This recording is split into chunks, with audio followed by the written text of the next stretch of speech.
Hello everybody, this is WarStory video blog. I'm Alex and here we are in my Florida studio.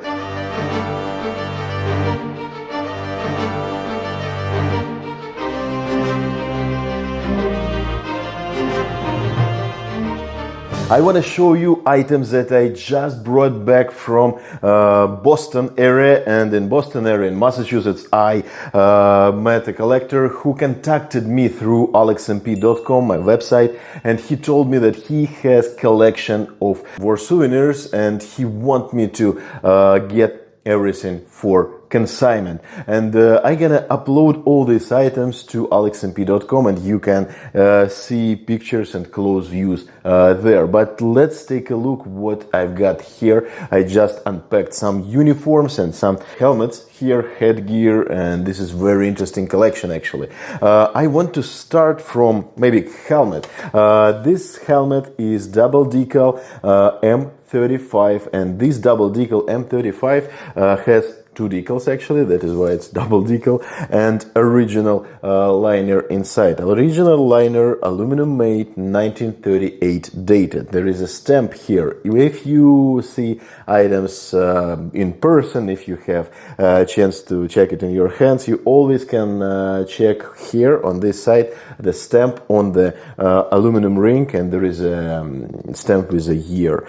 This is a 66 size and the batch number is also here, and 66 is pretty big actually. It's LXL large sizes, and here we can see original leather liner and original apple green paint inside. On the top we can see like multiple layers of repainting. That means this is a kind of Normandy camouflage, and I'm glad we can see here both emblems, because the second emblem by order has been removed from most of the M35 helmet, so which is really nice. We can see here collectible and valuable piece. Another one, this is a RAD helmet, I just got it.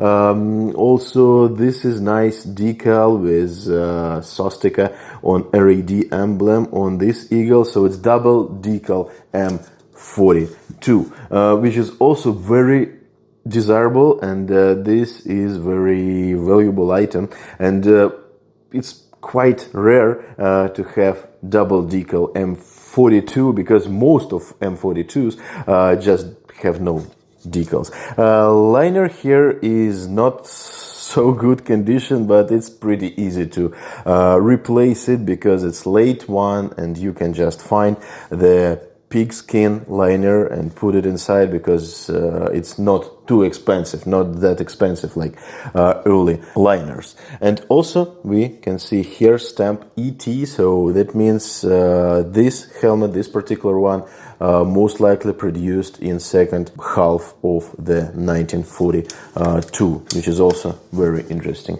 Another one is like pretty cheap, because this is a Africa Corps helmet, but we do not have here the band, and it's just missed, but it is what it is. And also there is a broken chin strap, it's slightly repaired, but anyway, this one is pretty cheap, and it's original. Maybe it's like for Christmas present for someone.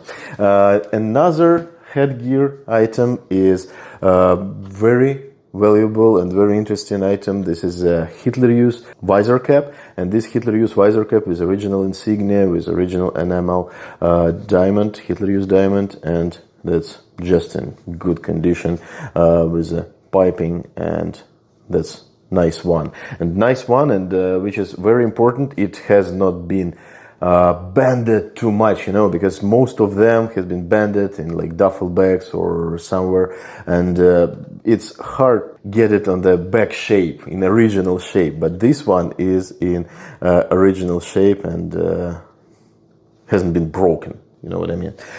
Also here we can see pretty nice example of hangers for Navy dagger, and this set of hangers is very interesting because of the brass metal. This is an early type of hangers, and it's very important to have the matching set, fully matching set with no repairs.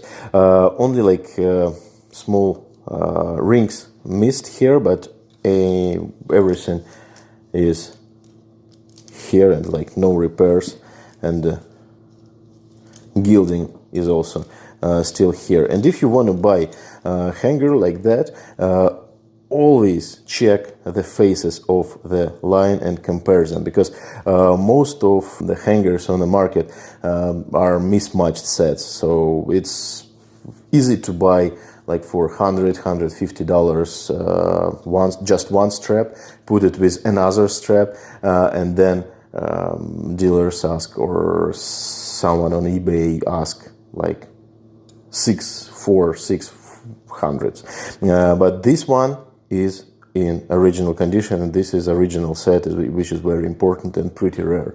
And also most of them are aluminum, and this one is in like bunt metal or like brass, which is also very interesting because you can put it on every type of the German Navy dagger, for Kriegsmarine or Reichsmarine, early one or late one, doesn't matter. This is like kind of for any of daggers.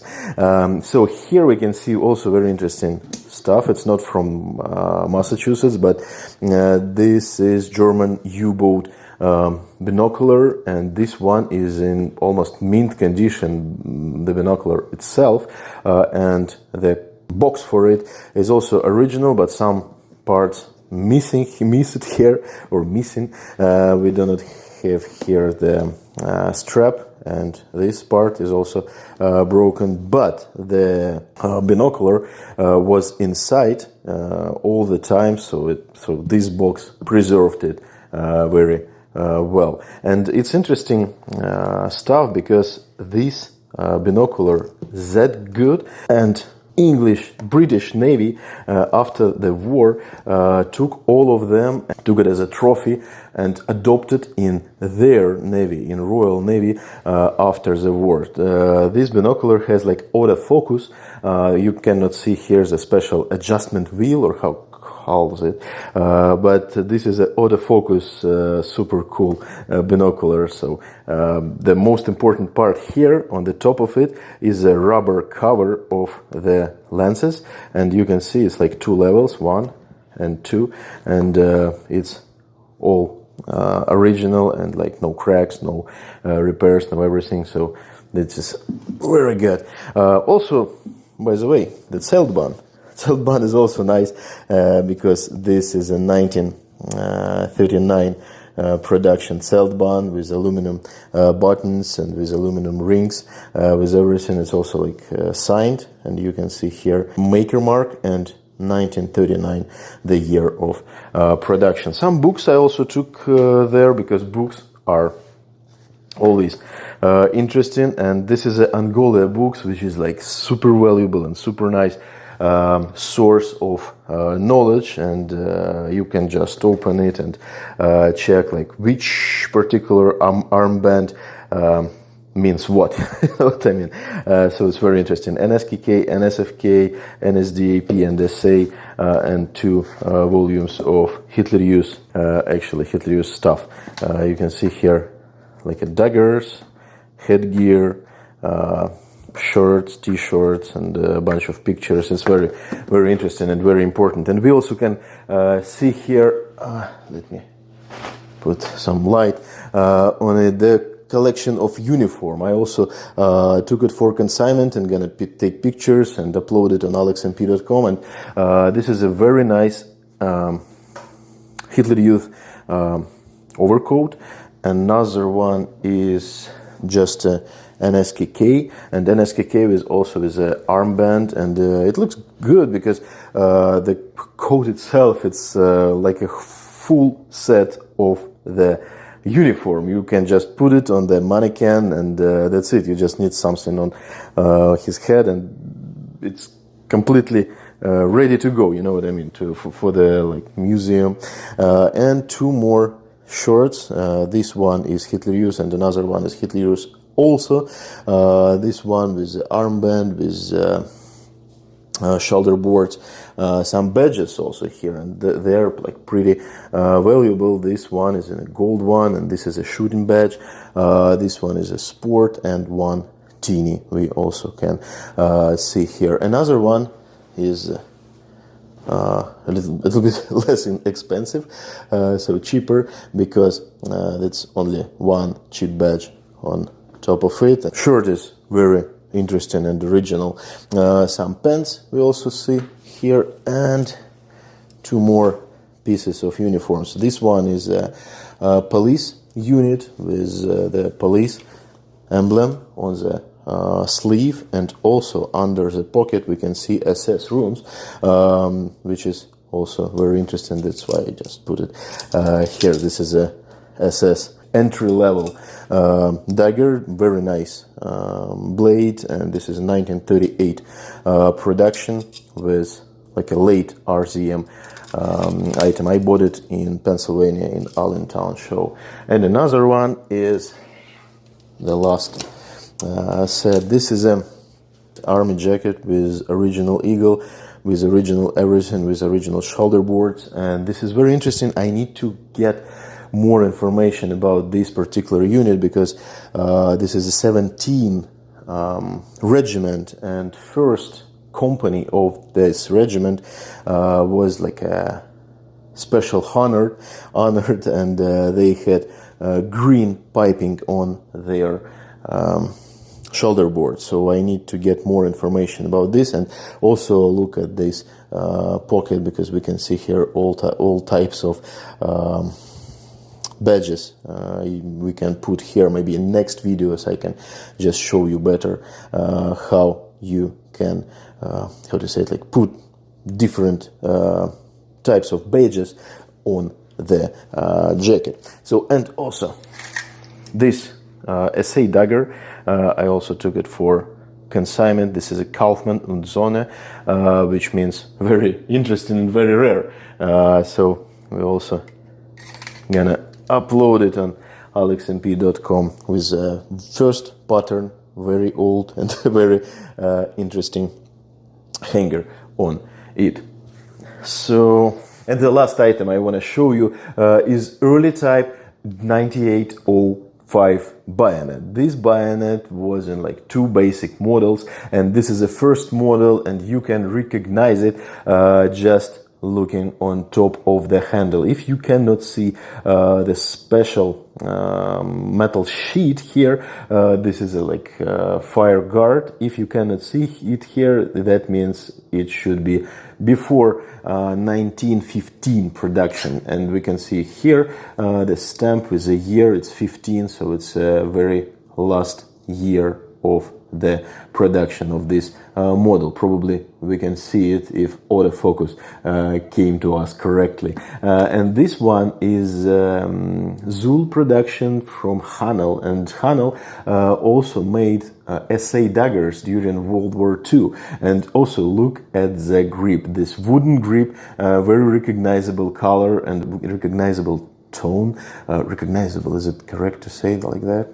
Text me in comments, please. So they use the same type of the wood for their SA daggers, which is also very interesting. I bought this one also because the scabbards, you can see scabbard is not a fully metal. This is a semi like a metal and leather. So leather scabbard is also the sign of the first model of the bayonet, this model of this type of the bayonet. So I thought you can find this information very interesting. If not, leave me a comment under this video if you like this video or some information I just shared. Also, don't hesitate, leave comment, shoot the like button. It's very important to promote the channel, and also don't hesitate to visit alexmp.com. All those items I already published there, and you can see better pictures on my website that I trying to promote that hard. So guys, thank you for watching this video until the end. Thank you for helping for promoting my website, my new one, because I opened it in 2020 25, and this is my like first official business in United States, so it's kind of important for me. So thank you for sharing information about my website in collectors community. Once again, thank you for watching this video until the end. Have a good one and see you real soon.